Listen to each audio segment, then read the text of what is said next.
Hello everyone, welcome back to my channel and welcome to Space 1999 episode 20. This is called The Last Sunset. I hope you're all doing really well. I hope life is treating you well. It is so foggy today. I actually think this is the foggiest I've ever seen it in my entire life. Like, I can see a tree in the garden and that's it. So I hope everyone's keeping safe. I've been hearing a lot of horns this morning. I'm back from France. I had an amazing time, as always. It's very, very special going back to France and being back with my dad and my family. Back to reality. My voice is very croaky today. I'm suffering with such bad acid reflux. It's actually a joke. So my voice is croaky from it. So I do apologise. It's not, it's not like 7 o'clock in the morning. It's just my voice. Right, let's go. We're on the final countdown with this first series. You all know my thoughts and feelings, my concerns about it hopefully not feeling too repetitive. We will see. The Last Sunset. Could be anything, couldn't it? Doesn't really give a lot away. And the thumbnails they have on ITVX are nothing to do with that episode, which is really, really bizarre. Well, on some of them, anyway. I shouldn't be looking. Spoilers. Anyway, full length is on Patreon. Let's go. Sun like ours. Planetarial with its atmosphere. It's a perfectly balanced little solar system. If we go into orbit, what does that do to your sense of symmetry, Victor? Oh, if we go into orbit, I shan't care about symmetry. I have scanner contact. Alien object approaching.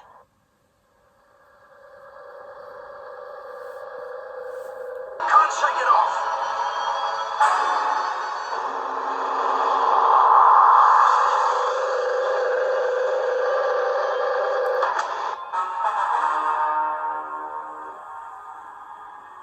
I reckon it's someone's in there. What, so they think it's going to try and explode the base? Why though? An intelligent civilization with an atmosphere similar to Earth's sees Earthman approaching and tries to prevent him. So by creating a diversion and a continuing mystery, he does just that. Plausible? Yes. Why? Well, maybe to gain time to find out more about us. Prevent us from finding out anything about that. It's still unknown. Inert? Oh, totally. Ooh. Yes!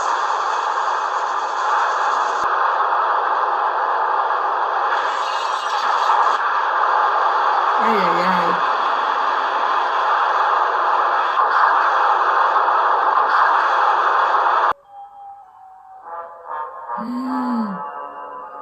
Oh, that's cool. It's air! That thing's brought us air!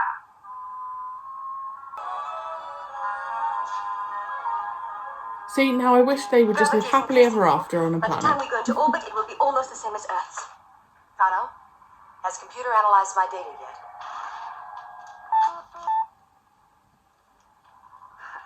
Computer's telling us nice stories today. Computer never Tells story. You're now breathing more air than oxygen, and the pressures inside and outside your suits are equal. How do you feel? I feel fine. My pulse rate is increasing. Yes, I'm monitoring that. Chalk that up to the excitement.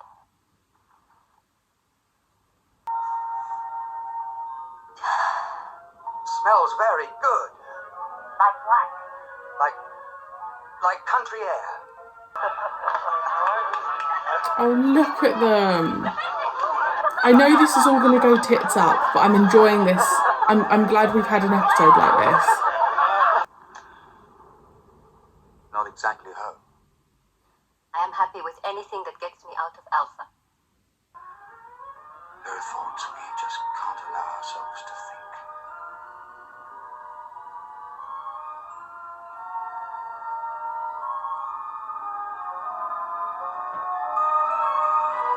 Oh, they're so sweet together.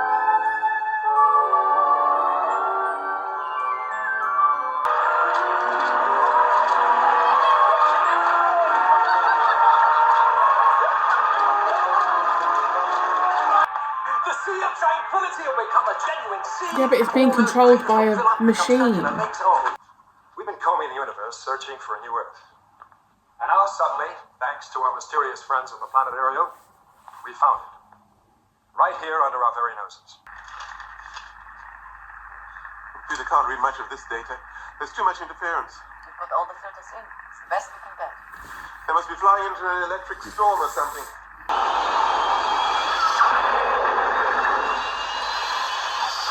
Hello, Alpha. This is Eagle 28. I'm getting severe turbulence on the run-up to the Taurus Mountains. I'm going over the top. All systems out. What is it, like that planet's given them, like, the ability of an atmosphere, but then they want something in return? Matthias, Yes, Commander? load Eagle 1 with medical supplies and rescue equipment.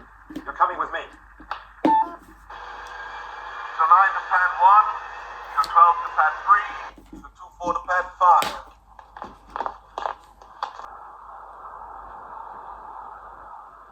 Oh my gosh. Don't think I've seen... No, let's not move her yet. She has severe concussion. With concussion, you can never tell. I don't think I've ever seen an eagle so If there are no complications, she'll be damaged. all right. Hey! We're here! We're here! Come back! Come back! It's 120 degrees in the shade out there. What's that going to do to Sandra with a high fever? She needs all the water she can get. Right, and you make sure the next time they fly over, they can see us. Let's get this gear outside. We've got to start making some kind of marker.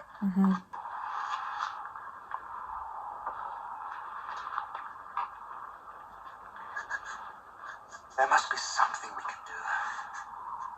Like walk.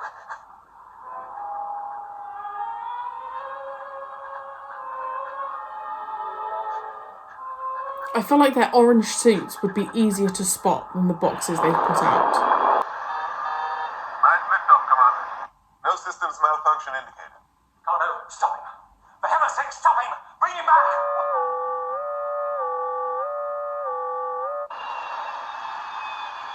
Anything functional in space? Well? Something we don't know about in the atmosphere, coupled with incessant flying through fine particles of moon dust, cause very rapid corrosion. Your control system is just seized. In fact, did you say every eagle is affected? Yes, but we found that parts coated with a graphite compound won't corrode.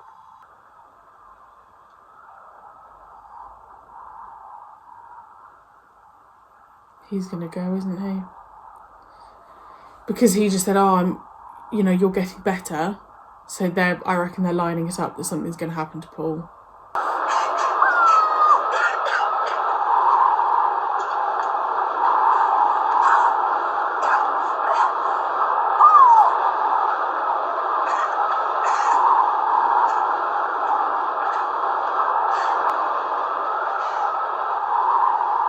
The hell are they?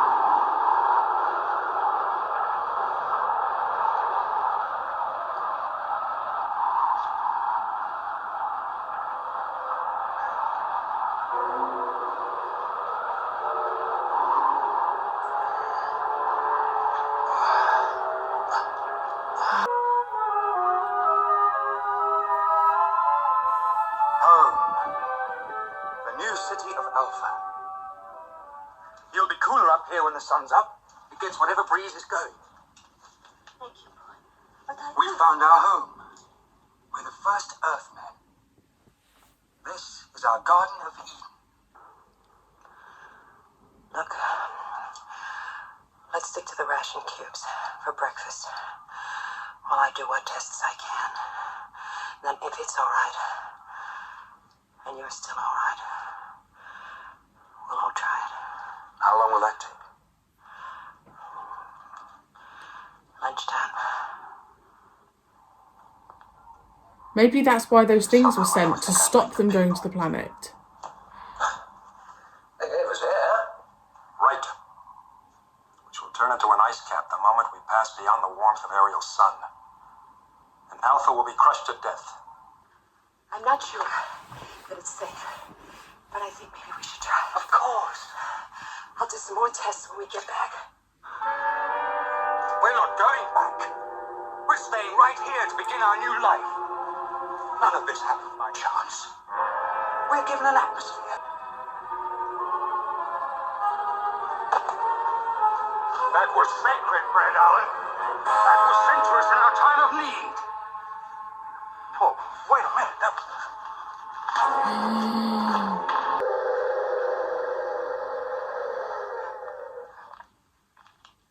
Someone's watching the planet.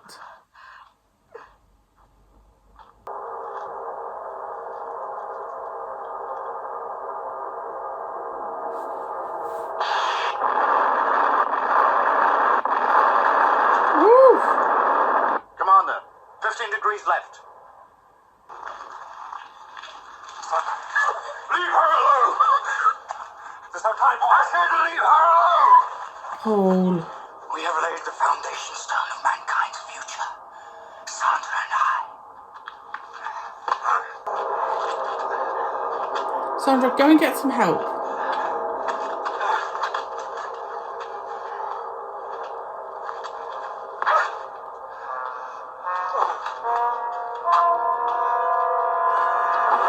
Times like that, you find out who your friends are. Commander, there's movement on the alien object. Well, at least they've got a new food source. I've mentioned that before about them running out of food. Our absolute need was to prevent you from penetrating the atmosphere of our planet. So we gave you what you wanted, in the hope that you would not further disturb us. Human nature is such that we could not afford to take the risk.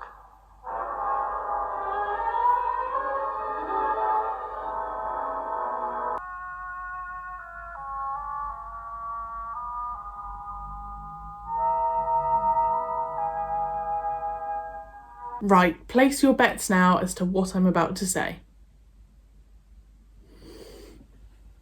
That was my favourite episode so far. I'm absolutely delighted that 20 episodes in, I've just had a favourite episode. I'm thrilled. And I think because it broke the mould for me of what the premise that Space 1999 generally follows, I also felt for the first time that we really got a sense of how trapped they've been. Obviously, in certain episodes, I've thought, God, like it just must be so hard. I've spoken about the food supply before. But actually, something I hadn't taken into account was their lack of sunlight. I hadn't thought about it. I hadn't thought about the fact they haven't just been able to breathe air, natural air, whatever it's called. So actually seeing them at the beginning of that outside playing badminton, just sitting down, that's when I was like, God, yeah, like I don't know how long it's been at this point, months, I would assume. And just seeing them be human and be normal really kind of resonated with me how much they've lost since everything happened. I found it really refreshing, that episode. I think I really, really needed that. The blue pod things, you know, us not knowing what they were, seeing a couple of different seasons, seeing them crash land, you know, seeing then the tensions, wondering about Sandra, then what happened to Paul, but actually they've now also been given a food source, which I'm grateful for because that was something I kept questioning. And that the machines were doing it so that they didn't enter their orbit, which I think I did briefly say at the end. So I liked it. I liked that we didn't have like any real alien creatures, that there was no ulterior motive. There was just, they'd been given a bit of a chance. They'd been given a little bit of hope. And I think in the long run, that will do them the most good, more than anything, because when you're going, you know, you're traveling through space and you're just looking for a planet, I feel like this has given them a bit of hope, hopefully like a bit of a boost, you know, like they've had some sunlight, they were able to be outdoors. I had a great time watching that, but I genuinely thought we were going to lose Sandra or Paul. And I feel like now that we've kind of seen their relationship a little bit more and confirmation of their relationship, I do worry that something's going to happen, but at the same time, I'm kind of thinking Paul and Sandra would be the first people to start procreating, but the base isn't the place to do that. So I don't know. I just hope at the end of series 2 they do find somewhere. Obviously, don't tell me, but I can't help but think, like, God, like, I hope it doesn't end with them just still on this base, having nowhere to go. That just would be so rubbish. But I had a great time. I had a really, really great time with that. Let me know your thoughts, and I will see you very soon for episode 21. Bye.